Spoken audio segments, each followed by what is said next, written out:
Voilà, donc bonsoir à tout le monde. C'est Momodou Moustapha Ndaw, le chargé de communication de Pastef Malika. Donc l'objet de la rencontre d'aujourd'hui, je pense, a été clarifié par mon prédécesseur, M. Abrahim Bati, le coordinateur communal de Pastef Malika. Donc je m'en vais directement au vif du sujet pour vous présenter la situation à Malika d'aujourd'hui. La semaine dernière, nous avons constaté avec regret un groupe de jeunes allant porter siège au domicile du président Ousmane Sonko pour soi-disant protester contre un accaparement des terres et d'une spoliation dont il était victime de la part de la mairie et du maire en place. Il faut préciser qu'il y a un collectif qui a été créé depuis belle lurette et nous saluons leur politique parce que leur cause est noble. Parce que bon nombre de Sénégalais d'ici de la commune et même d'ailleurs ont eu à travers de durs labeurs acheter des terrains au niveau de la commune. Mais malheureusement, ils se sont vus voler par le maire sortant, par le maire Talla Gadiaga, parce que j'ai fait une fourche de langue pour dire maire sortant, parce que depuis qu'il a été réélu en 2022, il n'est plus présent au niveau de la commune. Il est suppléé par son adjoint Badoudia. Donc c'est un maire absentéiste qui n'est pas là, raison pour laquelle ma langue a fourché et a dit maire sortant. Et on espère qu'il le sera bientôt, Inch'Allah. Maintenant, ces collectifs-là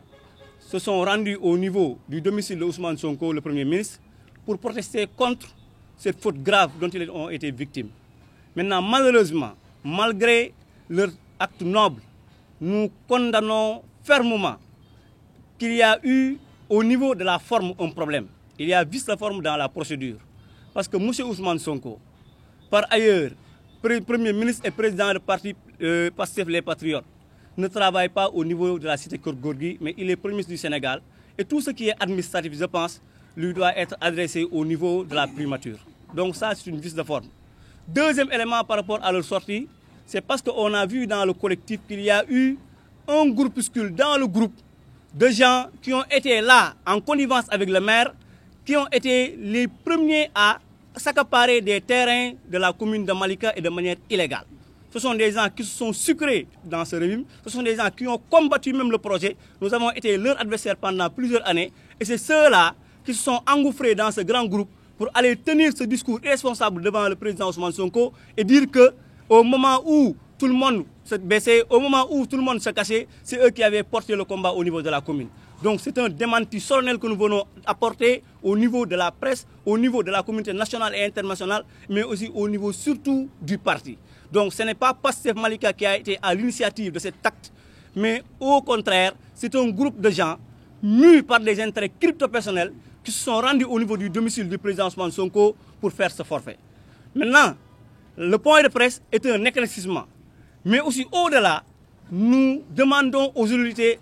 actuellement et nouvellement élus par les Sénégalais, en l'occurrence M. le Président Bassirou Diomaye Faye et son Premier ministre Ousmane Sonko et tout le gouvernement, dans les plus brefs délais, à mener les enquêtes. D'ailleurs, le dossier, paraît-il, est actuellement entre les mains du procureur. Il y a des investigations qui sont en train d'être faites, donc sous peu, il y aura des éclaircissements. Mais nous leur demandons, au nom de la population de Malika et au nom de tous les Malikois épris de paix et de justice et qui veulent que seuls les intérêts de Malika soient mis en avant, que des enquêtes sérieuses soient faites, qu'ils prennent tout le temps nécessaire pour que tous ceux qui sont mêlés de près ou de loin à ce carnage foncier soient appréhendés, jugés et condamnés et qui répondent de leurs actes. Je pense que c'est la posture de Pastef Malika. Pastef Malika n'a jamais été et ne fera jamais partie de gens qui ne comprennent absolument comment marche un pouvoir. Parce que nous, les seules fois où on a été devant le domicile de Sonko, c'était pour se constituer en bouclier lorsque le régime en place a voulu le liquider. Mais je pense que c'est les seules fois et ce sera les dernières fois. Donc que les gens arrêtent leur manipulation. D'ailleurs, les manipulations de Malika en sont très conscientes. Les visages qu'ils ont vus ne les rassurent pas. Ce sont des gens de véritables escrocs qui ont été là devant la télévision et qui ont porté un message hypocrite à la limite. Donc nous voulons dire aux populations de Malika que le combat sur le foncier est actuellement un combat de tout le monde. Que tous les Malikois et Malikoises épris de justice se lèvent comme un seul homme pour dire non à ce qui se passe. Et même aujourd'hui, il faut se réjouir qu'il y a un nouveau régime qui est là, dirigé par le président Diomaye, et que ce régime-là, dans le cadre du Djoubel et Djoubanti, Inch'Allah, sans aucun doute, se mettra au travail et élucidera clairement tout le problème du foncier. Et que ces impactés-là, à tort, Il y en a parmi eux, parmi ceux qui ont été devant le domicile Ousmane Sonko, il y a de véritables impactés qui ont été spoliés. Mais dans le groupe, il y a des gens qui sont très faux. Ce sont des agneaux, des lions du moins, qui se cachent sous la peau d'agneaux et qui veulent porter un combat qui n'est pas les leurs. Donc nous voulons dire à ces gens-là d'arrêter. La manipulation ne passera pas. Pastef Malika, la coalition Diomaye de Malika est composée d'hommes et de femmes qui connaissent comment marche un pays. Et ce n'est pas aujourd'hui que des gens apprentis politiciens viennent nous apprendre comment manipuler l'opinion. Donc nous voulons leur dire d'arrêter leur agissement et que la population de Malika actuellement est sereine. Elle sait que ces préoccupations bientôt seront prises en compte par les autorités et que donc on n'a pas à se précipiter. Donc c'est le message et nous remercions vraiment la population de Malika pour la réception négative qu'ils ont eue par rapport à ce comportement de certains. Et je pense que c'est ça l'essentiel. Mais puisqu'il y a eu des interpellations au niveau de la diaspora, il y a eu des messages au niveau des réseaux sociaux, nous voulons apporter des éclaircissements pour dire à ces gens-là que la coalition Diomaye Président et le parti Pastef ne sont mêlés ni de près ni de loin à ces agissements et que ces gens qui le portent, ce sont d'ailleurs même des opposants qui veulent appeler les populations sur des combats qui en réalité cachent des combats politiques. Donc nous voulons dire cela au nom de la coalition Diomaye Président et nous remercions, comme l'a fait M. Abraham Badji,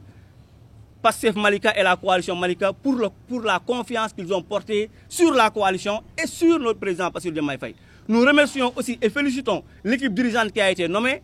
et que nous leur souhaitons bon vent. Et disons à ces gens-là que toute la population est confiante. Nous avons foi que ce projet-là sera mené à bon port parce qu'il est porté par des hommes et des femmes de valeur qui aujourd'hui certainement vont prendre en compte toutes les préoccupations des populations et que donc il n'y a pas à s'agiter. Donc c'est le message qu'on voulait lancer. Je vous remercie. Merci beaucoup. Suñu waxtaan tey nag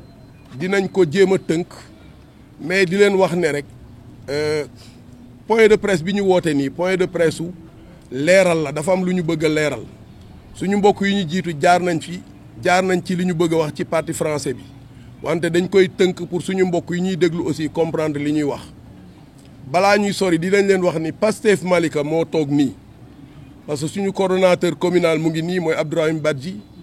son premier adjoint mu ngi fi toog mooy El Hadj Malick Fall suñu chargé de communication mu ngi fi mooy Ndaw président Modap mu ngi fi Monap mu ngi fi Moncap mu ngi fi Mojib mu ngi fi ñëpp ñu ngi fi teew donc lii mooy Pastef Malika ànd nag ak coalition Diomaye président nga xamante ni ñoo yóbbu président Diomaye ba ci palais ba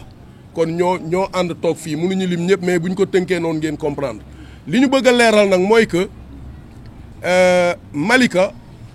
ku ne xam na ni élection présidentielle la ñu jógee élection présidentielle bi gagné nañ ko ci Sénégal fépp pratiquement mais fu nekk nag ak gagné bañ fa gagné na mu demee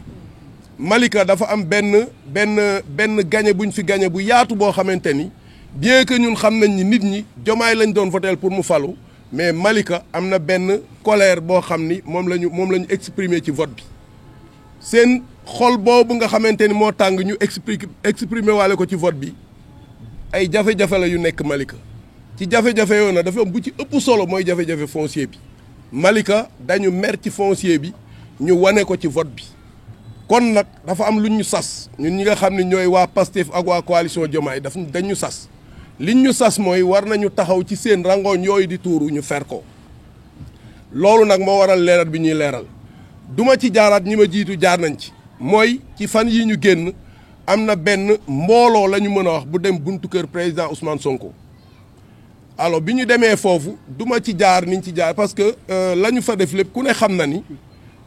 ña dem ñun xam nañu ñu bëri ci ñoom xam nañu ni am na ci ñoo xamante ni bonne foi la ñu demee parce que dañ leen a tooñ moo tax ñu dem foofu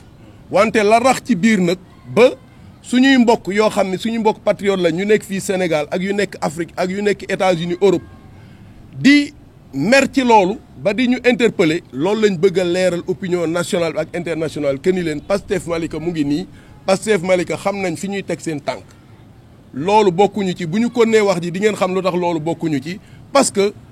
problème foncier boobu nekk Malika ma leen di wax ne leen ñun bi ñuy nekk opposition lañ ci commencé dox en tant que parti politique di ci dox ak suñuy kilifa ci biir parti bi te boobu ñun ñëpp opposition la ñu nekk ñu ngi ci ànd ak ñoom di dox ba bi ñu ñëwee pouvoir ñu ngi ànd ak ñoom di dox ci loolu te suñu kilifa yooyu ñoo téye pouvoir bi actuellement réeroowuñu ak ñoom te ñoom du ñu teg fii benn acte boo xam ni déggoowuñ ci ak ñun wala ñu laaj ñu ci suñu xalaat en tant que militant yu leen nekkal fii dëkk ci dëkk bi mën leen jox information yu baax moo tax am na loo xamante ni buñ ko déggee dafa jaadu ñu ñëw leeral ko nit ñi ñu comprendre ni noonu la mbir mi demee ñuy leeral waa Malika rek pour dalal seen xel ne leen fii li fi nekk ñun xam nañ ko ak ñoom te ñun ñu ngi ciy taxaw pour ànd ak ñoom régler ko ba mu jaar ci yoon parce que nag problème foncier bi fii lu complexe la ngeen comprendre ko wax naa leen ñi ñëwoon foofu ab collectif lañ boo xam ni dañu leen jaay ay terrain fii wante lu jiitu loolu nañ Sénégal gépp xam ni fii forêt classée la woon président bi fi nekkoon moo xëy déclassé ko mais bi mu ko déclassé dañ fi joxe ay suuf yu bëri dañ fi joxe ay suuf yu ñi dañ ko jox ay impacté terre ñii ñu ne dañ ko jox ay impacté BRT ñii ñu ne dañ ko jox impacté ñeneen ak ñeneen mais ci biir loolu am na ay individu ay benn nit bu ne état jox na ko fi 9 hectares kenn ne état jox na ma 15 hectares keneen ni état jox na ma 20 hectares ainsi de suite ñi ni état jox nañu 3 hectares donc yooyu ay problème la yu bari yoo xamante ni Malika mais bu weesoo Malika Sénégal sax defe naa waruñu nangu